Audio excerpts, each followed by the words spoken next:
Welcome to another episode of Home Sweet Home. My name is Rod McCall. And I'm Scott Nichols. As you look back, as your children are getting older, how would you rate how you think you did as a parent? As I start to see things that they might replicate in their lives, the good things anyway that I did, I think we feel pretty good that you know we've done well. Okay. We at least met the low bar of we were trying to set them up for a better life than better start in life than what we had. And okay. I feel like we've done that. Okay, fair enough.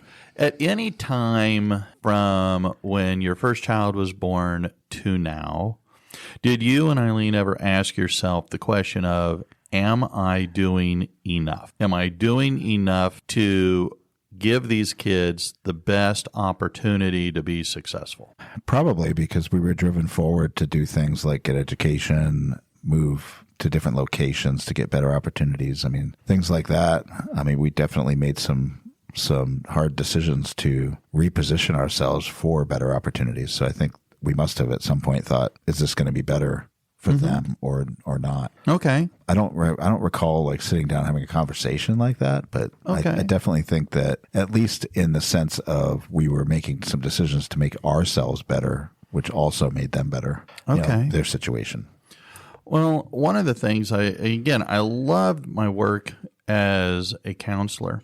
And some of the things that keep popping up with the adults that I see is they want to do a good job as far as being a parent. Sure. And, well, should I do, am I doing the right things? Am I putting them in the right schools? Am I in the right neighborhoods? Are we doing the right kinds of, right kinds of activities? Are we doing enough? Are we doing too much? Right. And I want to give them experiences. I want to, take them to the Super Bowl. I want to take them to, see all kinds of stuff and have wonderful experiences. Yeah. But I got to thinking, okay, I look back to me being a kid and all of that. And how do I reflect on, did my parents do enough? And checking with some of the different works that are out there on raising children. There's a lot of them. Oh, there's a lot of experts. Some are legit, some are less so. Sure, 100%. But I come back to this. Do you remember all, big things that your parents did?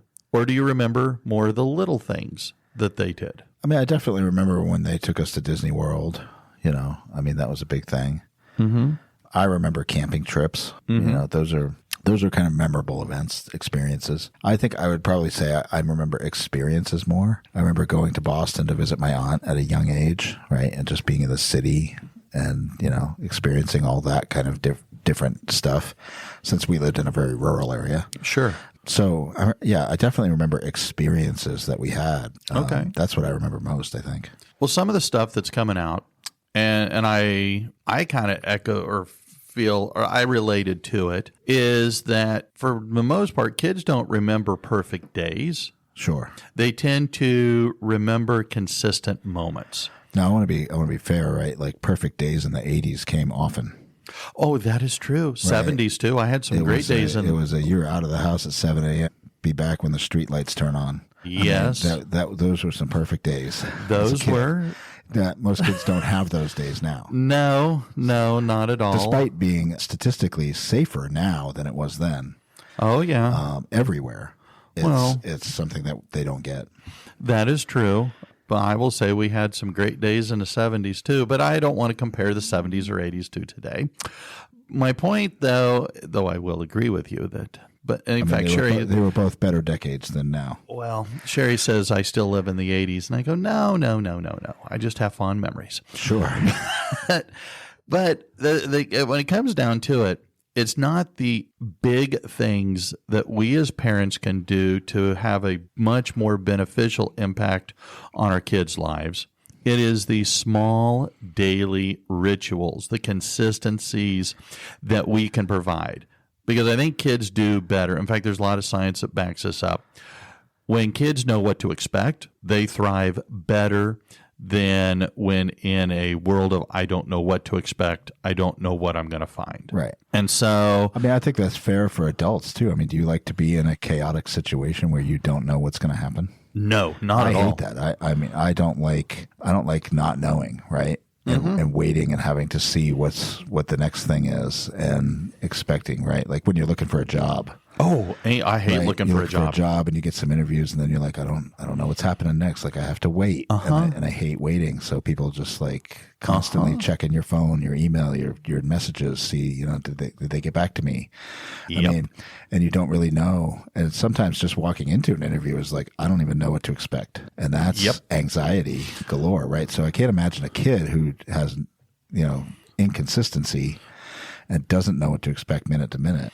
And that's where we as adults, we as parents, we even now as grandparents, well, you or I won't be for any time soon.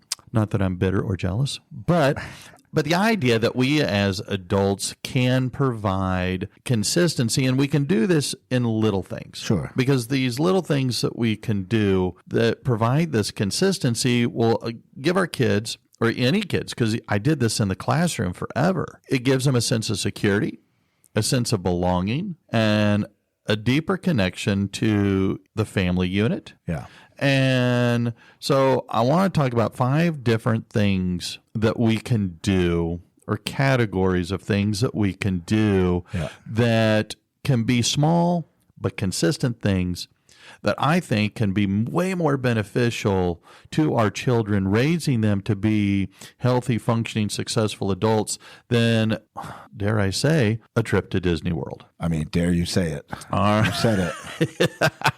You said it, but a trip to Disney World is amazing. Oh, I won't disagree with you, having been there, though nowhere near the number of times you have. No, I mean, mine's ridiculous. I understand. It's not even fair. So, but here's the thing. It can start with something as simple in the morning. A hug, a good morning hug. Hey, how are you? When you hug a child, that physical connection is a wonderful thing for that child's their nervous system. It basically says to you, to the child, you are safe with me. Right. And it can set the kid off on a positive note for the day. Yeah. And how hard is it? How much does it take from you to give your kid a hug? To look at them and say, good morning, how are you? Right. I mean, they're little things, but I mean, if you start doing, I do that with Sherry. Good morning. Hey, how are you? Yeah. A hug. Because that's what my parents did for me. Every morning, good morning. How are you? How'd you sleep? Little things. And as you're parting ways in that morning routine, I love you. Have a good day. Yeah. I mean, that's something my wife and I practice, and we did it with our kids too. I'm not going to say that I recalled that growing up, and I don't think it's because my parents were not affectionate at all. It's just not something I recall happening, and it was important for my wife and I. But so we made it a thing. But I see the value in it. You're setting your child up for a good day. Yeah. It doesn't guarantee that they're going to have a good day, but at least they're leaving the house. There's some kind of positive note. Yes, absolutely. And again, how much does that take out of your day to do that? Right. And so, again, a morning routine that is fairly consistent and fairly predictable that the kid can expect, to the point that if you don't do it, what's wrong? Right. So, again, a morning routine. Something else that you can do is set something up in the evening, some kind of ritual that would be, help the kids kind of calm down, help them kind of detox for the day, or develop, again, this family connection. I mean, for us growing up, it was family dinner. We had family dinner every single day at the dining room table. It didn't always happen at the same time. I mean, it would be, 6, maybe 5:30, maybe 6:30. Depends on what mom was doing. Right. Or stuff like that. But we would have evening dinner. We'd all sit at the table and we would talk about our day. Right. And it was family connection. And I can't say that we did that. We ate together sometimes, but oftentimes, even if we did eat together, it was in front of the TV in the living room. And that was kind of the ritual. If we had one, right? Like, so, I mean, of course, the times I can remember the most are like from maybe 12, 13 on. Mm-hmm. And we were all so busy in different directions that we rarely were together at all. And I think it's a little harder. I mean, but even if you could do once or twice a week. Yeah. And I think that that's something that carried over into our lives with our kids at that same kind of age, because everybody was in different directions. So it was rare that we were actually together. Gotcha. And I think that's why even now, you know, we tend to do a Saturday morning breakfast with our kids. They don't all show up, obviously, because I've got one that lives in another state. Well, yeah, but shame on him. He should still be here. The ones that live here, you know, somebody always shows up, or all of them. And I just think that's a set time, you know. Mm-hmm. I mean, I get a text that we having breakfast. I mean, it's open. Mm-hmm. Show up and we can have breakfast. You know, I mean, it's just... But that's just a piece of time that's carved out. It's not long, a couple hours, but it's a great time to get together. A lot of people do Sunday afternoon dinners, right? I mean, Sunday supper. Or Saturday night, you know, family nights or something. But that, I think having something like that, especially when you get busy, is really important. And that's part of this thing, is something that is consistent, something that you can look forward to the point that if you don't do it, why aren't we doing it? Right. And the reason I'm not doing it is because I'm at Disney. Well, that's fine. Congratulations. We'll cut you a slack. But when you're able to get together and have family, you're talking, you're telling stories, and it goes back to something we talked about Thanksgiving, the ability to tell stories. Even if it's family stories that you've heard a dozen times, it's a funny story. We always laugh. And I will admit that sometimes family stories over the years get to be a little, how shall we say, exaggerated. Right. But, I mean, we just remember things differently, right? I mean, well, it's okay. Yes. Something else that we can do in the evenings with our kids, and I did this with Eric even before he was born, but especially after he was born, we would read a story. Every single night we had story time, and it was something that we did. Right. Whether it was, and I loved it. It was some of my favorite parts of the day was to sit and read with him. And he was just beginning to read when he passed away. And so he would kind of read out loud with me. And that was just, to me, that was very special. And I think it helps relax the child. I think, heck, that's why I like to read. I know you've said before that you like to read at night. Right. And so, again, it gives you an opportunity to kind of, relax a little bit. It allows your stress to kind of just slowly disappear a little. But again, it's consistency. Then when you're done with a story, you give the kid a kiss on the head, tuck him in, and good night. Right. But it's a routine. And like it is in the morning, it's an evening routine. It's something that they can depend on, something that they can look forward to. And it makes them feel safer, and it's building that connection. I mean, we could do a whole episode on attachment theory and how kids do better with more positive attachments.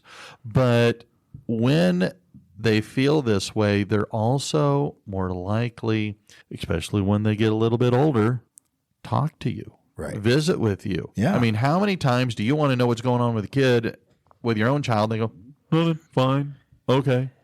And it's kind of like, are you kidding me? It's like pulling hen's teeth to get anything out of them. But if you can start early with routines and rituals that help encourage and develop them to feel safe, right? Believe it or not, that helps them develop that trust with you that when they become adolescents and teenagers, they might actually share just a pinch more. I like that because, I run into a lot of adults, people that I'm close to even, that, you say to them, how you doing? I'm great. Liar. Everything's wonderful. Yeah, sunshine and daffodils. Big smile on the face. Everything's great, right? But clearly there's something off. Mm-hmm. And I think we don't like to be honest. And it's fine, right? Not to be completely honest with somebody you don't know or who doesn't truly care about you. But it's beneficial to be honest with somebody who does care about you, right? Yeah. I mean, you would greet me and I would, how you doing? I'm upright, right? I mean, I'm here. Yeah. I'm here. We're doing the things, right? There's nothing terribly going on in my life, but I'm just not 100%, right? And that's okay to let people know. And it's good, right? Because maybe there's something they can say that could uplift you. Sure. So I think that, being honest to someone, now you don't want to walk into your job and tell your boss, I mean, everything in my life is sucking and I don't know what's happening. I don't know if I can even work today, right? Like that's not something you want to do. Uh-huh. But probably should talk to somebody, right? And so training kids to do that early, I think is really important because then they can seek out those adults as they get older who they can share with as well. Well, and that's kind of the whole point of these rituals, these daily occurrences, things that kids can depend on. Yeah. It encourages both emotional connection, but it also encourages emotional expression. Sure.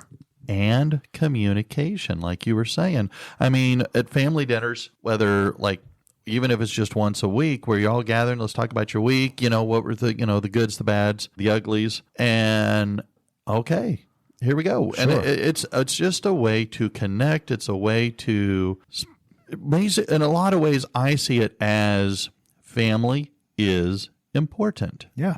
When family is important, that means you as a member of this family are important. Yeah. And you have value. And all of us want to feel that we are valuable and that we are important to other people. And so, again, whether it's family dinners, reading a story at bedtime, a good morning hug, and a I love you and have a good day as you part ways is part of that ritual. Yeah. And so, I don't know. I've tried this. I've ran into some roadblocks, so it hasn't gone very well lately. But the idea of, again, when you're visiting, when you're sitting around, what's, the good, the bad, and the ugly, or the best and the worst, or however you want to set it up. Sure. Of something positive and something not so positive. And, we can talk about. And sometimes, and this I've heard come up time and again, both in all my experiences with different groups. Well, I'm feeling bad, but you know what? Listening to your bad, I feel better because your bad's worse than my bad. So, I don't want to wish you bad, but so what you're saying is get other people to talk to you so you can feel better about your own life. Well, I mean, no, but that's just a thing that happens, right? Right. Sometimes you look at those situations and go, wow, that person is really struggling. And I thought I was struggling, but I feel like I'm not struggling as hard, right? And so it can make you feel a little bit better. And hopefully that person can find somebody else who they share with, and then they find out, oh, right, there's a little bit more struggle. There's always somebody doing worse. Oh, always. And always somebody doing better. Sure. And so you get encouragement. But here's another thing, too, is that when you're a kid, you don't know very well how to express yourself. No. And so when you have adults modeling this and you're able to have a family conversation, you're basically building their emotional IQ. Right. They're also giving them vocabulary to use correctly to express themselves when they are feeling, when they're feeling those similar or same emotions at a different time, because they've already heard it, they've already seen it, they've already been in ocean, because kids model what they see from the adults in their lives, especially when it relates to emotions. I do think that I know that kids have, because I see it, right? I've seen it throughout my career, that they tend to believe that the things they're going through are massive. And matter hugely in their lives. And we know, because we were there, right? Everybody was young, and you had things that you felt like they were a big deal at the time, and you look back now and go, that was nothing. Yeah. That was a nothing, right? And I'm not trying to downplay like the kids' feelings. Oh, sure. No, I hear you. Issue. I'm just trying to get perspective, right? And that and the hope would be that parents wouldn't also make that thing into a big deal. Yes. Right, you want to downplay that thing a little bit and say, not to discount their feelings, but to be like, I understand what you're going through. someday you will see that this wasn't as large as you think it is. And I know that you can't see that now. Right. But let's help you get through it. And that's what we as parents can do to make our children's lives better. When we're asking ourselves the question, am I doing a good job raising my kids? These are the things you can ask yourself. You can look back upon and say, how am I helping build their character? How am I helping build their emotional IQ? Right. How am I helping build resilience and perspective? And so and that's where, again, having daily consistencies that the kids can depend on, predict. Right. And when you're able to have these family conversations, and again, I go back to family dinner, and I fall back on my own experiences, is the idea that you are giving them trial runs. You're giving them the ability to practice the things that they need to do to be a better conversationalist. Yeah. You're also giving them the freedom and the sense of safety to open up. So when you use your open-ended questions like, can you expand on that? Well, tell me more. Can you explain that better? I'm not sure I understand.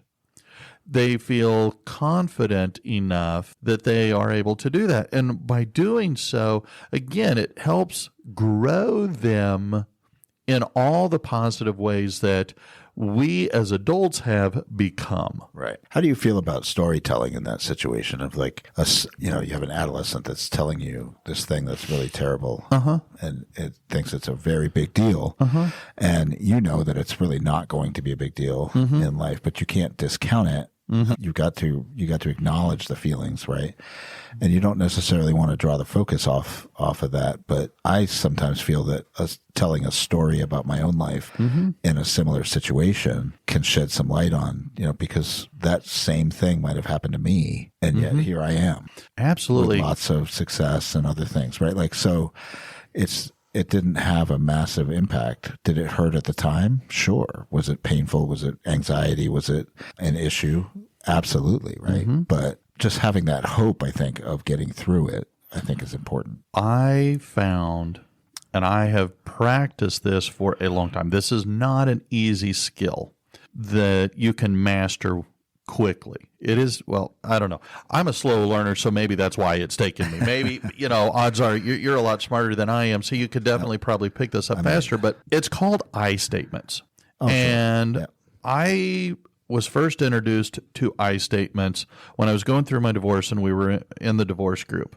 And as a therapist, I have been teaching most of my clients how to use I statements and the value. And so to counter or to support or follow on, add to what you were just saying, you want to share your experiences by all means and say, when I was in your spot, when I was in high school trying to figure this out, when I was my first year in college, when I was going from middle school to high school, right, I found it was hard for me. But here's what I did. Here's how I made it through. Here's how I was able to adjust, to pivot, to, and this is what I did. I don't know that it'll work for you, but feel free to try it. And see, I think that you're the professional on this side of things, but I think that even just telling the story without having any solution, without saying what I did necessarily, just telling the story and then saying to the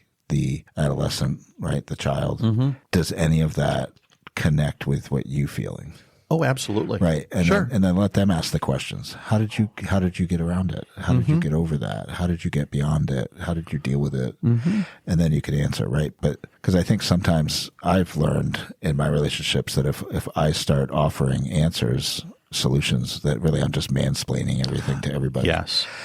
However, if they request it, if they ask the question to me, then I can speak into that situation. So I think that just telling the story straight out, hey, when I was your age, this happened to me, period, right? And stopping there before there was a solution and letting them think on that. Does that connect with your story? Oh, absolutely. Because if it doesn't, then the solutions aren't going to matter. Yes. I mean, one of the things that is frequently done but does not usually generate the results is when you use you statements. Right. You should do this. You should do that. Yeah. You should contact. You should call. You should yell. You should. I just ignored everything you said. Exactly. And so as a result, when we give advice through a you statement, boom, walls go up. Right. That's the value of an I statement. And tied in with your storytelling, absolutely. Because now it is, I'm not telling you what you should do. I'm telling you I can relate. I'm telling you that I've been in a similar situation, and I can have empathy with your feelings right now. And if you want to take my example and build on it, go right ahead. If you don't, that's fine. I'm not telling you what to do. But at the very least, it leaves open hey, here's somebody who had a similar situation, and you can come back to me and talk about it. Sure. Maybe you don't want to talk about it right now. That's fine. And when they make these decisions, celebrate. Celebrate the small things. Celebrate the small successes, because the small successes grow into big. If we only focus on big, we only focus on, well, congratulations, you got straight A's this 9 weeks. Congratulations, you got straight A's this semester. Sure. Well, why don't we celebrate that you raised your grade by 20 percentage points in the last month of the 9 weeks? Congratulations. You may not get an A, but you went from a 60 to an 80. Wow. Way to go. That was hard work. I know you put effort in. I'm going to tell you, I'm going to say, congratulations.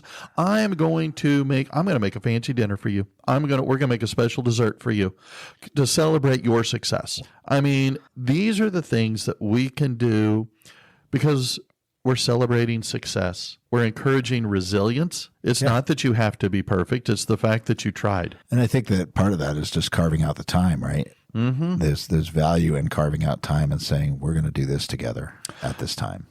And that's the thing. It's these daily moments, all right, that we can invest in our children. Yeah. It's not the expensive gifts that we buy. It's not the fancy adventures that we take them on. It's the morning hug. Yeah. It's the bedtime story. It's the family dinners. It's the listening with intention, celebrating these small wins that can have a much larger impact on helping our children become the best version of themselves that they can become. All right. So I don't know. I don't know that this is, super eye-opening, never heard before kind of stuff, but I do fully believe it. I experienced it. I've, just firsthand. And so when you're wondering, did I do a good job? Am I doing a good job? Am I doing the right things, raising my children? Well, think of the small things. What can we do? I mean, bottom line is you were chosen to raise that child, and you're going to do the best you can.